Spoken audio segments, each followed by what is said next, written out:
घराणेशाहीचं card भाजपनं ह्या वेळेला खेळलेलं आहे असं दिसतंय. आता भाजपसुद्धा घराणेशाही जपणारा किंवा घराणेशाहीला चालना देणारा, घराणेशाहीची पाठराखण करणारा पक्ष आहे असं तुमच्या लक्षात येईल. आणि सहकारी संस्था हे ताकद आहे त्या घराणेशाहीची. आणि सहकारी संस्थाच्या अवतीभवती ही घराणेशाही मोठी होत्या. मराठा समाजाचं जे आरक्षणाचं आंदोलन मनोज जरांगे पाटील यांनी उभा केलेला आहे, म्हणजे मराठवाड्यामध्ये त्याचा जास्त तुम्हाला फटका बसला. तसा फटका दक्षिण महाराष्ट्रामध्ये बसलेला नाही आहे. तर पश्चिम महाराष्ट्रातल्या मराठ्यांच्या मनात काय आहे? त्यामुळे ह्या तरुणांच्या मनामध्ये निश्चितपणानं मनोज जरांगेंच्याबद्दल आस्था आहे. ती महाविकास आघाडीबद्दल आहे असं मी म्हणणार नाही. म्हणजे महाविकास आघाडीमधले जे 3 पक्ष आहेत, या 3 पक्षातल्या प्रत्येक उमेदवाराला शरद पवारांच्या या गुडविलचं आपल्या मतामध्ये रूपांतर कसं करता येईल असा तो प्रयत्न राहील त्यांचा.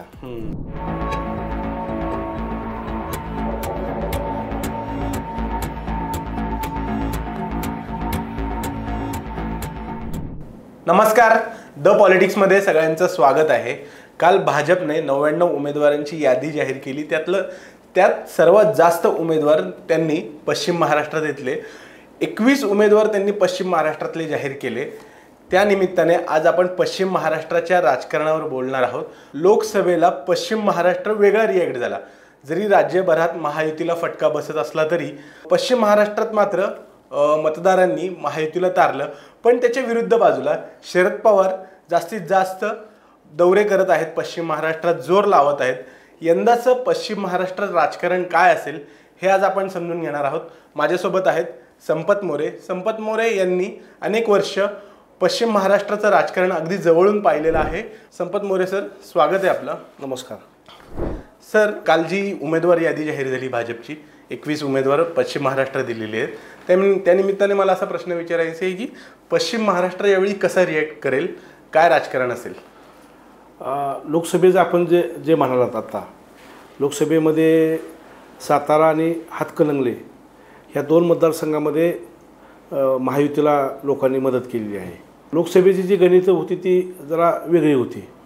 त्या तुलनेमध्ये विधानसभेची निवडणुका ज्या होतील त्या मतदारसंघाच्या काही प्रश्नांभोवती किंवा तिथल्या घराण्याभोवती फिरणार आहे. म्हणजे लोकसभेला साधारणपणे 5-6 विधानसभा मतदारसंघ समाविष्ट असतात. पण तुम्ही जर विधानसभा जर बघितली तर विधानसभेचा मूड हा लोकांचा वेगळा असतो. त्यामुळे लोकसभेचं आपण जे म्हणत आहात ज्या पद्धतीनं, तसं विधानसभेला होणं अपेक्षित आहे असं काही वाटत नाही. कारण त्यानंतर बरेच काही घटना घडलेल्या आहेत. त्या मतदारसंघामध्ये महाविकास आघाडी असेल किंवा महायुती असेल, हे दोन्हीही पक्षातील जे नेते आहेत ते सावध झालेले. आणि त्यांनी म्हणजे महायुतीनं पराभवाचं चिंतन केलं, तसं महाविकास आघाडीनं विजयाचं चिंतन केलं. म्हणजे महाविकास आघाडीचा विजय कशामुळे झाला आणि महायुतीचा पराभव कशामुळे झाला यामध्ये सातत्यानं चिंतन होत राहिलं किंवा चर्चा होत राहिली. लोकांच्या मधून सुद्धा वेगवेगळ्या प्रतिक्रिया त्या निमित्ताने येत राहिल्या. आणि तुम्ही जर बघितलं तर ह्या साधारणपणे 3-4 महिन्याच्या कालावधीमध्ये मोठ्या प्रमाणामध्ये सर्वे करणारी लोक भेटत होते आपल्याला. वेगवेगळे काही कार्यक्रमाच्या निमित्तानं मतदारांना आकर्षित करण्याच्या काही स्कीम्स सरकारकडून आल्या. याचा सगळ्याचा परिणाम या निवडणुकीवर होईल अशी परिस्थिती सध्या वाटत आहे. कारण लोकांचा मूड जसा लोकसभेच्या अगोदर कळत नव्हता, नेमकी तीच परिस्थिती आता विधानसभेच्या निवडणुकीच्या संदर्भानं आपल्याला दिसत आहे. म्हणजे आपण म्हणायचो की नेमकं काय होईल लोकसभा निवडणुकीमध्ये, तर त्यावेळेस सांगता येत नव्हतं कुणाला खात्रीनं. आणि ज्याने ज्या राजकीय पंडितांनी काही आडाखे बांधले किंवा काही अंदाज व्यक्त केले तर ते सगळेच चुकले. म्हणजे सर्वे करणाऱ्यांना सुद्धा मतदारांनी तोंडावर पाडलं असं लोकसभेला झालं. तर त्यामुळं आता ठाम आपल्याला असं काही सांगता येणार नाही. पण जशी निवडणूक जवळ येईल तसे काही अंदाज आपल्याला व्यक्त करता येतील. लोकांचा मूड ज्यावेळेला मतदान जवळ येतं तसं लोक व्यक्त व्हायला लागतात, लोक मतं व्यक्त करायला लागतात. त्यावेळेला आपल्याला नेमक्या लढती लक्षात येतील. पण आत्ता तुम्ही जर म्हणाल तर महाविकास आघाडी आणि महायुती ह्या दोघांमध्ये प्रचंड चुरस आहे. म्हणजे लोकसभेला महायुतीचा पराभव झाला आणि महाविकास आघाडीचा विजय झाला तर तसंच चित्र राहील असं आज आपण ठाम म्हणू शकत नाही. कारण तुम्हाला मी सांगितल्याप्रमाणे विधानसभेचे जे म्हणजे मतदान आहे किंवा संदर्भ वेगळे असतात. तुम्ही आता सांगितलं की पश्चिम महाराष्ट्राच्या उमेदवारांकडे पाहिलं तर घराण्यांना जास्त केटर किंवा घराण्यांना जास्त संधी दिलेली आहे. हा जो भाजप पक्ष आहे जो घराणेशाहीवर जास्त टीका करत असतो, यावेळी 21 उमेदवारांकडे पाहिलं तर त्याच नेहमीच्या किंवा प्रस्थापित घराण्यांमध्येच कोणाला तरी उमेदवारी दिली आहे. काय सांगाल, घराणेशाहीचं कार्ड भाजपने खेळलं आहे का यावेळी? घराणेशाहीचं कार्ड भाजपनं ह्या वेळेला खेळलेलं आहे असं दिसतंय. आणि ह्या वेळेलाच नाही, भाजप जरी घराणेशाहीच्या विरोधात आहे असं जरी आपण म्हणत असलो तर भाजपमधले तुम्ही अनेक घराणी भाजपमध्ये सुद्धा प्रस्थापित झालेले आहेत. म्हणजे काँग्रेसच्या विरोधामध्ये भाजपनं सुरुवातीला घराणेशाहीचा पक्ष काँग्रेस आणि राष्ट्रवादी हे घराणेशाही जपणारे पक्ष किंवा घराणेशाहीला चालना देणारे पक्ष असा प्रचार त्यांनी केला. मात्र नंतरच्या काळामध्ये भाजपच्या सुद्धा नेतृत्वाच्या वरिष्ठाच्या लक्षात आलं असेल की घराणेशाही हे इथलं वास्तव आहे आणि ते वास्तव काय तुम्ही बदलू शकत नाही. म्हणजे नवीन चेहरा देणं आणि नवीन त्या चेहऱ्याला ताकद देऊन तिथं विजयी करणं किंवा त्याला राजकारणामध्ये प्रस्थापित करणं सामान्य कार्यकर्त्याला हे अतिशय तुरळक म्हणजे अशी काही उदाहरणं भाजपमध्ये आहेत. त्यांनीसुद्धा जसं काँग्रेस राष्ट्रवादी जसा घराणेशाहीवर चालणारा पक्ष आहे तसा भाजपसुद्धा घराणेशाहीवर चालणारा पक्ष अशी वाटण्यासारखी परिस्थिती भाजपच्या या 10 वर्षातल्या वाटचालीमध्ये तुम्हाला दिसेल. कारण ज्यांना काँग्रेस किंवा राष्ट्रवादीनं संधी दिली नाही किंवा काँग्रेस राष्ट्रवादीच्या संघर्षामध्ये समजा काही ठिकाणी काँग्रेसच्या नेत्याला संधी मिळाली नाही, त्यांच्या त्या आघाडीमध्ये काही ठिकाणी राष्ट्रवादीला संधी मिळाली नाही, त्यातली लोक इकडे आली. म्हणजे थेट तिकडं नेते तयार झालेले होते काँग्रेस राष्ट्रवादीमध्ये, तयार नेत्यांना त्यांनी इकडं व्यासपीठ निर्माण करून दिलं. त्यामुळं घराणेशाही लढणारा पक्ष हा भाजपचा भूतकाळ होता. वर्तमान काळ तसा नाही आहे. कारण वर्तमान काळामध्ये तुम्ही हे टाकलं म्हणजे यादीवरून तुमच्या हातामध्ये जी यादी आहे यामध्ये जर नजर टाकली तर असं लक्षात येईल तुमच्या की त्यामध्ये जवळपास सगळे घराणेशाहीवाले दिसत आहेत तुम्हाला. म्हणजे तुम्हाला एक साधं उदाहरण सांगतो की उमेदवारी काल मिळालेली आहे राहुल आवाडेंना. तर ते तर काँग्रेसचे त्यांचे आजोबा निष्ठावंत काँग्रेसचे नेते, म्हणजे काँग्रेसचे म्हणून त्यांची ओळख होती. अगदी त्यांच्या काही संस्था आहेत उभा केलेल्या, त्यालासुद्धा गांधी घराण्याशी संबंधित लोकांची नावं आहेत नेत्यांची त्या संस्थांना. इतकं ते रुजलेलं काँग्रेसमध्ये असणारं कुटुंब, त्या कुटुंबातील राहुल आवाडेंना भाजपनं उमेदवारी दिली आणि भाजपमध्ये म्हणजे घराणेशाहीलाच दिली उमेदवारी. म्हणजे नेमकं त्या आवाडेंच्या संदर्भामध्ये आपल्याला असं बोलायचं आहे असं नाही आहे. प्रत्येक ठिकाणी तुम्ही जावा, श्रीगोंदामध्ये तुम्ही जावा, तिथं बबनराव पाचपुतेच्या ऐवजी त्यांच्या पत्नीला तिथं उमेदवारी त्यांनी दिलेली आहे. अनेक ठिकाणी म्हणजे भाजपनं सुद्धा आता भाजपनं घराणेशाहीवर टीका करावी किंवा घराणेशाहीला म्हणजे थांबवण्यासाठी तुम्ही भाजपला मतदान करा असा प्रचार आम्ही लहान असताना लोक यायची आणि घराणेशाहीच्या विरोधात ती बोलायची भाजपची लोक. तर आता तो काळ राहिलेला आहे असं वाटत नाही. आता घराणेशाही हे वास्तव आहे आणि घराणेशाहीशिवाय राजकारण आपल्याला करता येणार नाही हे जवळपास सगळ्याच पक्षांनी स्वीकारलेलं सत्य आहे. आणि त्यामुळं आता भाजपसुद्धा घराणेशाही जपणारा किंवा घराणेशाहीला चालना देणारा, घराणेशाहीची पाठराखण करणारा पक्ष आहे असं तुमच्या लक्षात येईल. पश्चिम महाराष्ट्र बघितलं तर ती सहकार्याची पंढरी मानली जाते. जर का सहकारावर ताबा मिळवायचा असेल किंवा कंट्रोल मिळवायचा असेल तर घराणेशाहीला कसं डावलून चालेल हा विचार भाजपने केला असावा का? सहकाराबद्दल काय मत? हां, सहकारामध्ये जर तुम्ही म्हणाल तर सहकारामध्ये काँग्रेस आणि राष्ट्रवादीचं वर्चस्व आहे. आणि काँग्रेस राष्ट्रवादीची जी घराणेशाहीवर टीका होती तर भाजपच्या लक्षात आलं की ही घराणेशाही का आहे, म्हणजे लोक विशिष्ट घराण्यांच्या मागे का जातात, तर त्या घराण्यांनी काही संस्था उभा केल्या आहेत, त्या सहकारी आहेत, त्या खाजगी आहेत. आणि सहकारी संस्था हे ताकद आहे त्या घराणेशाहीची.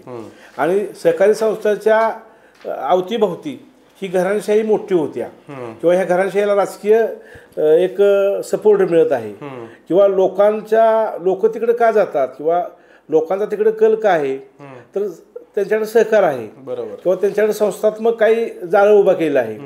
आणि त्यामुळं अशा सहकारी संस्थातल्या काही सहकार सम्राटांना, साखर सम्राटांना बरोबर घ्यावं आणि आपल्या पक्षाचा तिथं म्हणजे उमेदवार उभा करावा किंवा आपल्या पक्षाचा तिथं आमदार निवडून आला पाहिजे.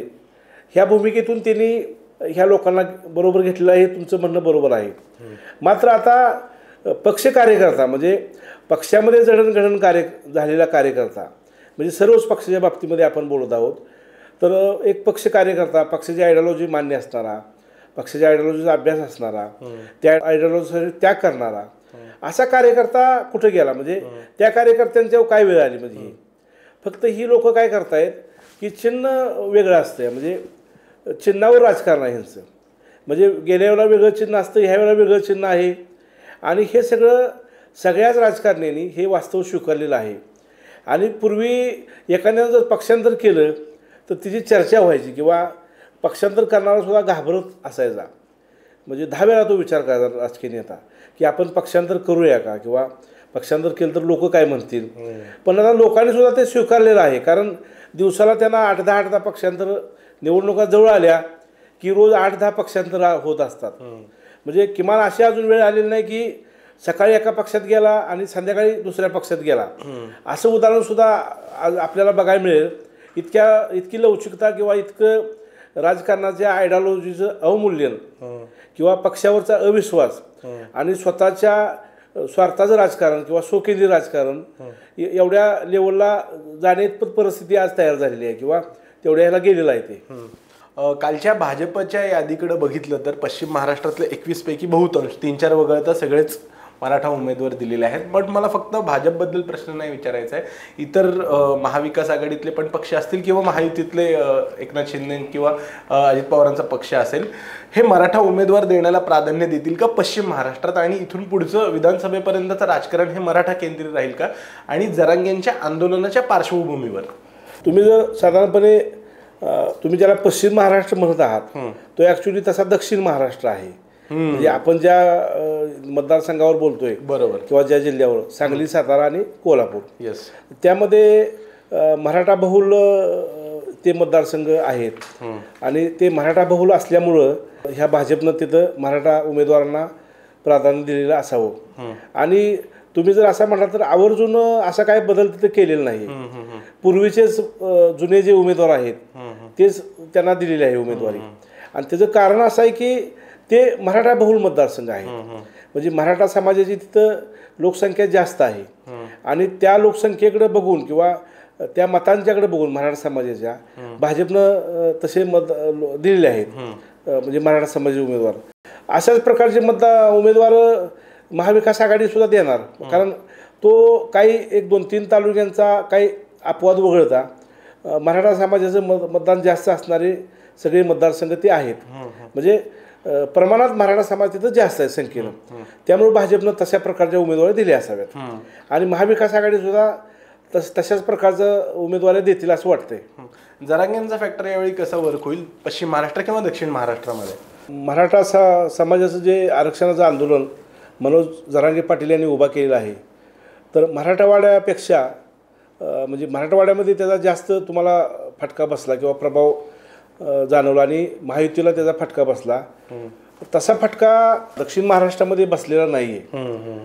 पण जसं जसं आंदोलन हे वेगवेगळ्या टप्प्यावर जात राहिलं, आरोप प्रत्यारोप होत राहिले, जरांगे पाटलांनी महायुतीतल्या देवेंद्र फडणवीस यांच्यावरच जास्त आरोप केले. त्यावेळेला देवेंद्र फडणवीसांचे जे समर्थक आहेत त्यांनी मनोज जरांगेंना महाविकास आघाडीचे तुम्ही सुपारी घेऊन काम करताय वगैरे असे आरोप त्यांच्यावर करण्यात आले. मात्र ह्याचा परिणाम असा झाला की जो मराठा समाजातला तरुण आहे, जो शिकलेला आहे, ज्याला नोकरी नाही किंवा उद्योगाचं कुठलं त्याकडं काही नाही सोर्स, अशा तरुणाला मनोज जरांगेंचा जो आवाज आहे किंवा मनोज जरांगे जी भाषा बोलत आहेत ती आपली भाषा बोलत आहेत.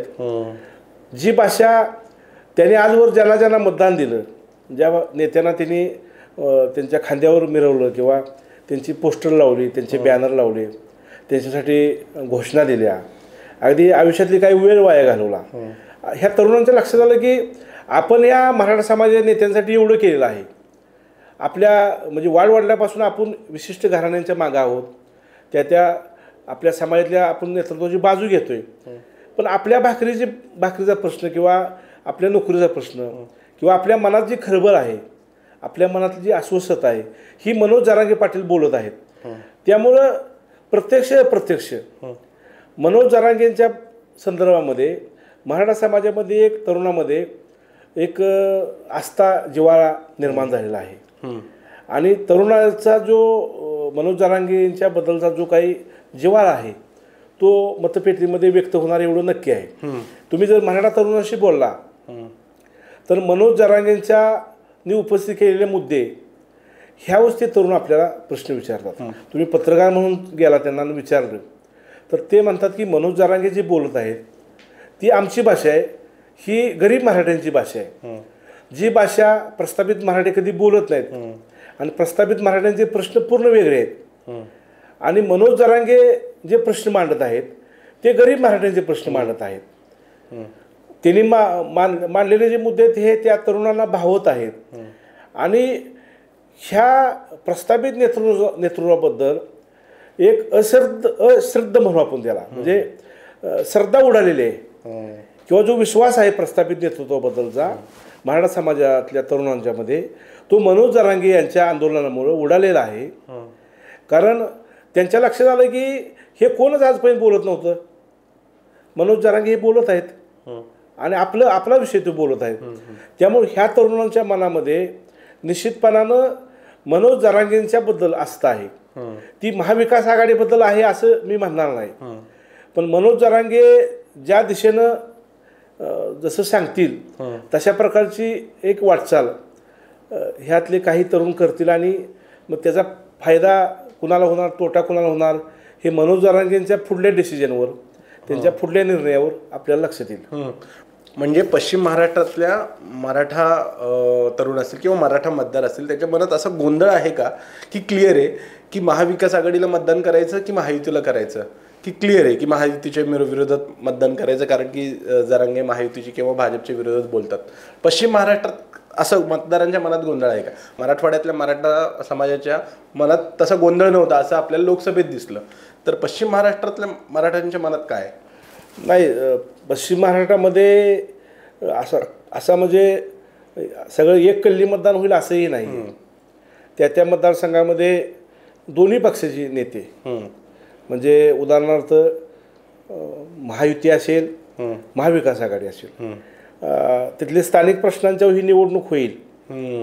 म्हणजे पूर्ण सगळी लाट तयार होईल आणि ती जाईल एखाद्या पक्षाच्या मागं. तुम्ही म्हणताय तसं महाविकासच्या असं काही होणार नाही, कारण मग परत लोकल पासून विषय चालू होतात.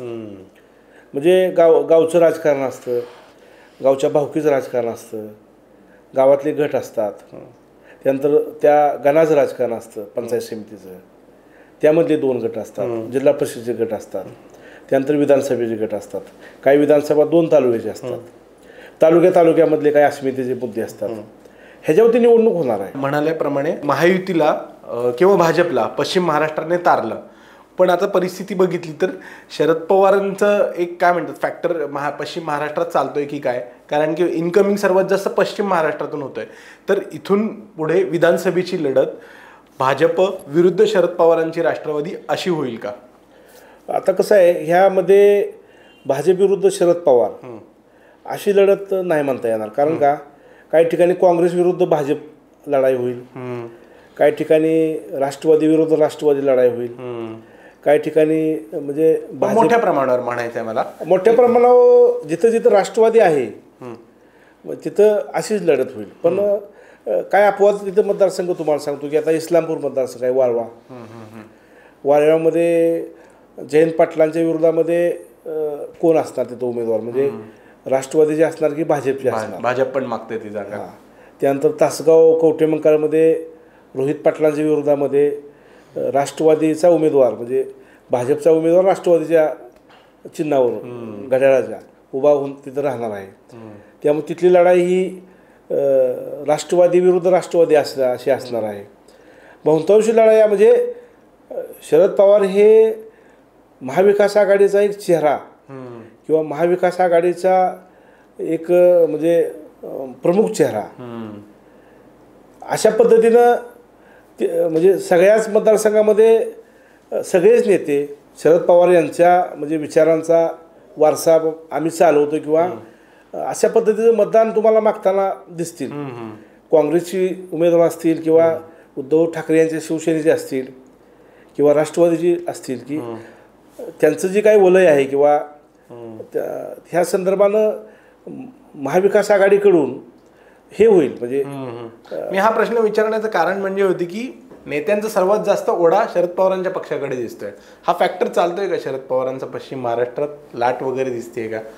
नाही, शरद पवारांचं काय आहे, ह्या 4-5 जिल्ह्यामध्ये त्यांचा प्रभाव आहे आणि प्रत्येक मतदारसंघामध्ये त्यांचं काय स्वतःचं असं एक पॉकेट आहे किंवा त्यांना थेट ओळखणारे किंवा ते त्यांना ओळखतात असं काही एक पॉकेट आहे.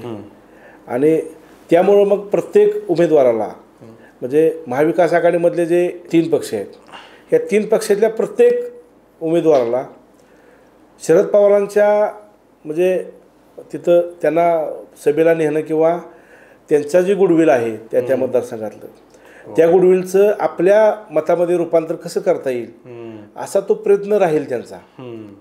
एवढं नक्की त्यामध्ये होईल. म्हणजे अगदी जिथं काँग्रेस, शिवसेना आणि राष्ट्रवादी ह्या तिन्ही पक्षाचे उमेदवार तसं त्यांच्या म्हणजे ह्याचा शरद पवारांच्या गुडविलचा वापर करतील असं चित्र आहे. सर खूप खूप धन्यवाद. पश्चिम महाराष्ट्राची लढत पश्चिम महाराष्ट्रातल्या जेवढे जिल्हे आहेत तिथं लढती इंटरेस्टिंग होतील असं कालच्या यादीवरून आपल्याला दिसलं. तुम्ही द पॉलिटिक्सशी बोललात, खूप खूप धन्यवाद. जसं राजकारण पुढे जाईल, जसं सगळ्या पक्षांच्या जागा डिक्लेअर होतील तसं तुम्ही पुन्हा द पॉलिटिक्समध्ये येताल ही अपेक्षा. आपले खूप खूप आभार. नमस्कार.